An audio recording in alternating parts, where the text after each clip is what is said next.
আসসালামু আলাইকুম। নতুন একটি রেসিপি নিয়ে চলে এসেছি। আশা করছি বরাবরের মতো এবারও আপনাদের ভালো লাগবে। আমি সব সময় চেষ্টা করি হাতের কাছে থাকা উপকরণ দিয়ে কঠিন কঠিন রান্নাকে সহজভাবে আপনাদের সামনে তুলে ধরার।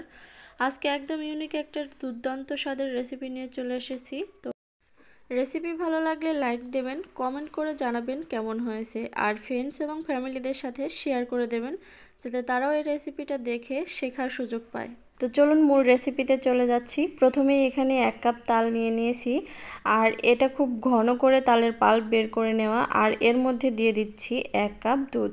আমি যে কাপ দিয়ে তালটা মেপে নিয়েছি সেই কাপ দিয়ে দুধটা মেপে নিচ্ছি, দেখতেই পারছেন।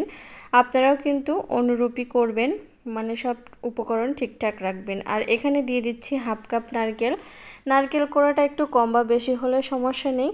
তো এখন এটাকে মিশিয়ে নিচ্ছি। চুলাটা এ পর্যায়ে কিন্তু অন আছে। তো এই তো এভাবে নেড়ে চেড়ে এটাকে একটু জাল করে নিতে হবে। দিয়ে দিচ্ছি 1/2 কাপ পরিমাণে চিনি। চিনিটা আপনারা চাইলে স্কিপ করতে পারেন, কারণ এটা পরবর্তীতে কিন্তু চিনির রসে ভেজানো হবে।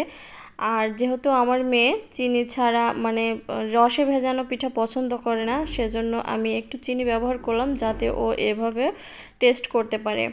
যখনই বলক চলে আসবে তখনই এর মধ্যে দিয়ে দিচ্ছি সুজি।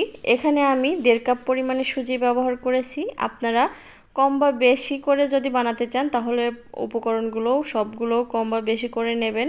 তো সুজি দেওয়ার পরে আমি এটাকে নেড়ে চেড়ে একটু এভাবে মেখে নিচ্ছি। দেখতেই পারছেন অনেকটা ঘন হয়ে গেছে, আর আমাদের কিন্তু এরকম ঘন একটা ডোরি প্রয়োজন। যারা মিষ্টি খাবারে লবণ পছন্দ করেন তারা একটু লবণ দিয়ে দিতে পারেন। আমি যখন তালটা জ্বালিয়ে নিয়েছিলাম দুধের সাথে তখনই লবণটা দিয়ে দিয়েছি, কোনো কারণে স্কিপ হয়ে গেছে। আপনারা অবশ্যই লবণটা দিয়ে দিবেন। তো এই অবস্থায় রেখে দিয়েছিলাম আমি 15 থেকে 20 মিনিটের জন্য। তো 15 থেকে 20 মিনিট পরে এটা অনেকটা ঠান্ডা হয়ে গেছে, আর এ পর্যায়ে এসে এটাকে আরও একটু মেখে নিতে হবে।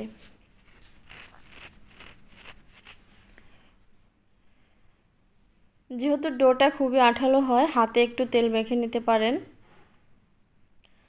তো আমি এখন একটু হাতে তেল মেখে নিয়েছি, আর এভাবে একটু ডো নিয়ে একটু রোল করে নিচ্ছি এভাবে। আর এটা বলে বোঝানোর কিছুই নেই, হাতের দিকে তাকালেই বুঝতে পারবেন এটা কিভাবে বানিয়েছি। আর এটা বানানো কিন্তু একদমই সহজ, একেবারে ছোট বাচ্চারাও এভাবে এই পিঠাগুলো বানিয়ে নিতে পারবেন।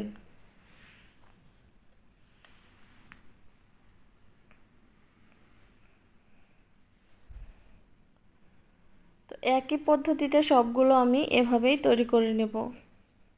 আপনারা চাইলে পিঠাগুলো এর চেয়ে বড় করতে পারেন, তবে এর চেয়ে ছোট কিন্তু করবেন না, তাহলে ভাজার সময় ভেঙে যাওয়ার সম্ভাবনা থাকবে। অনেকটা চুষি পিঠার মতো দেখতে, কিন্তু সাইজে একটু বড়, আর দেখতে মাশাআল্লাহ দারুণ লাগছে। দেখুন কতটা সুন্দর লাগছে। তো আমি এভাবে অনেকগুলো তৈরি করে নিয়েছি। এখন এটাকে ভাজতে চলে যাব। তো ভাজার জন্য কড়াইতে পর্যাপ্ত পরিমাণে তেলটা গরম করে নিয়েছি, আর তেলটা কিন্তু খুবই ভালো করে গরম করে নিতে হবে। আর এই পিঠাগুলো ভাজার সময় মিডিয়াম টু হাই হিটে ভাজতে হবে। লো হিটে বা মিডিয়াম হিটে ভাজতে গেলে পিঠাগুলো ভেঙে যাবে, তাই চেষ্টা করবেন মিডিয়াম টু হাই হিটে রেখে এটাকে ভেজে নেওয়ার।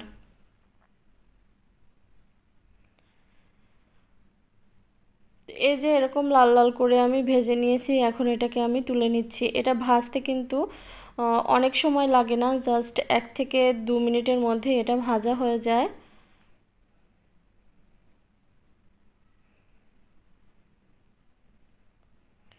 তো প্রথমবার ভেজে নিয়েছি, আর বাকি যেগুলো ছিল সেগুলো একই পদ্ধতিতে ভেজে নেব। আমি আবারও বলছি, চুলার হিটটা কিন্তু মিডিয়াম টু হাই হিটে থাকবে, না হলে পিঠাগুলো ভেঙে যাবে।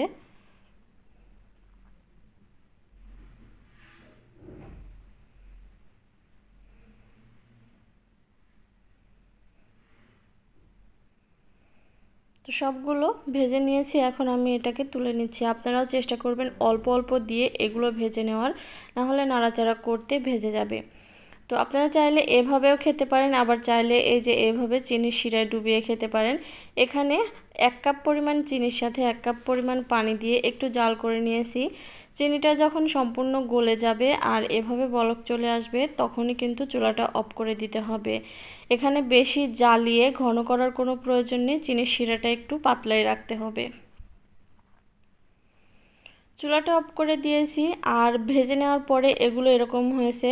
আর আমার বাচ্চারা কিন্তু এরকম খেতে বেশি পছন্দ করে, কারণ ওরা ভেজানো পিঠা পছন্দ করে না। তাই আমি এভাবে ভেজে কয়েকটা রেখে দিয়েছি, কতগুলো অর্ধেক রেখে দিয়েছি আর অর্ধেকটা আমি চিনির শিরায় ভিজিয়ে আপনাদেরকে দেখিয়ে দিচ্ছি। এটা এভাবে গরম শিরার মধ্যে দিয়ে দিতে হবে আর এভাবে ভিজিয়ে 10 থেকে 15 মিনিট রেখে দিতে হবে। তো ঢাকনা দিয়ে ঢেকে এটা এভাবে রেখে দিব 10 থেকে 15 মিনিট। আর 15 মিনিট পরে এটাকে আমি সার্ভ করে দিয়েছি। আর দেখে নিশ্চয়ই বুঝতে পারছেন এটা কতটা লোভনীয় হয়েছে। এই পিঠাটা দুই রকম পদ্ধতিতে খেতেই বেশ ভালো লাগে, আপনারা কিন্তু অবশ্যই ট্রাই করে দেখবেন। আর এটা এতটাই নরম হয়েছে, হাত দিয়ে একটু চাপ দিলেই এটা গলে যাচ্ছে। তো আজকের এই রেসিপিটা আপনাদের কাছে কেমন লেগেছে অবশ্যই কিন্তু কমেন্ট করে জানাবেন। আর ভালো লাগলে ফ্রেন্ডস অ্যান্ড ফ্যামিলিদের সাথে শেয়ার করে দেবেন। আর আমার চ্যানেলটা সাবস্ক্রাইব করে রেখে দিতে পারেন, তাহলে পরবর্তীতে যখনই কোনো নিত্য নতুন রেসিপি আপলোড করব নোটিফিকেশন আপনাদের কাছে খুব তাড়াতাড়ি পৌঁছে যাবে। তো আজকের মতো এখানেই বিদায় নিচ্ছি, সবাই ভালো থাকবেন, আল্লাহ হাফেজ।